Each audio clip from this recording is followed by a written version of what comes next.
Welcome to Indigenous Media Network News Bulletin. Today, the 9th of September 2021. First, the headlines. A bodyguard and a driver of the Gambela Special Force Commander arrested in Addis Ababa. Humanitarian convoy arrived in Tigray. Authorities taking measures to control price hikes and illegal activities. High-level delegation arrived in Juba.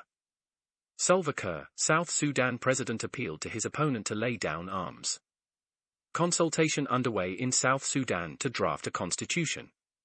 State of emergency rejected by opposition groups. News in details. Ethiopia. 2 men, a driver and a bodyguard to the Gambela Special Force Commander, were arrested in Addis Ababa suspected of involvement in illegal arms smuggling. Their arrest came after the Addis Ababa administration detained an illegal arms dealer. The illegal arms which were transported on the vehicle of the Gambela Special Force Commander has raised concerns over his loyalty in maintaining security of the regional state and the national state security. Unconfirmed reports indicate that the chief commander of the Gambela Regional State Special Force was arrested and relieved from his security duties. 100 trucks loaded with essentials of life-saving food and non-food items arrived in Tigray region yesterday. The Tigray region has been on news headlines with at least 5.2 million in need of food aid and at least 150 people reported to have died of starvation. The World Food Programme Eastern Africa Director has welcomed the effort by federal and local authorities to allow convoy to reach to destination and reiterate that the momentum must continue to save lives. On another development, the Ethiopian authorities are reported to have taken measures against business ventures involved in price control and money laundering.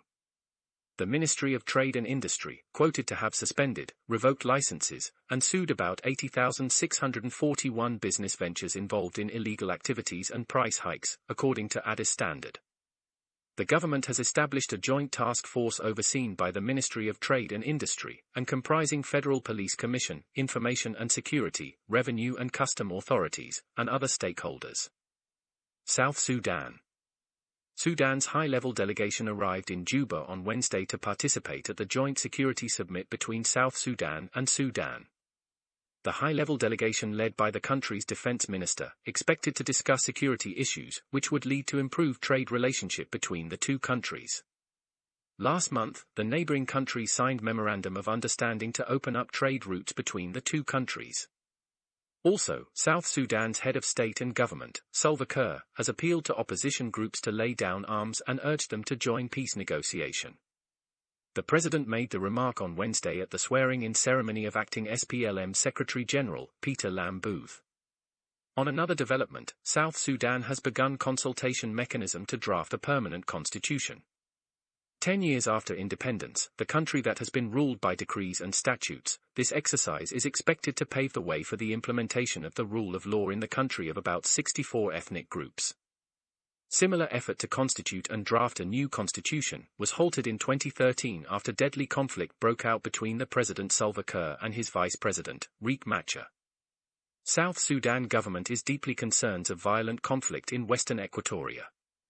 But disagreement emerged between the President, who intend to declare state of emergency, and other peace partners, who oppose the President plan to declare state of emergency, putting doubts to the end of violent conflict that displaced thousands and killed dozens. Religious leaders and international partners are calling for national intervention to end deadly conflict. Opposition groups, however, are opposed to state of emergency, fearful that it would lead to indiscriminate measures and abuses against civilians and government's opponents. The conflict is blamed on insecurity along Juba-Nimule Road.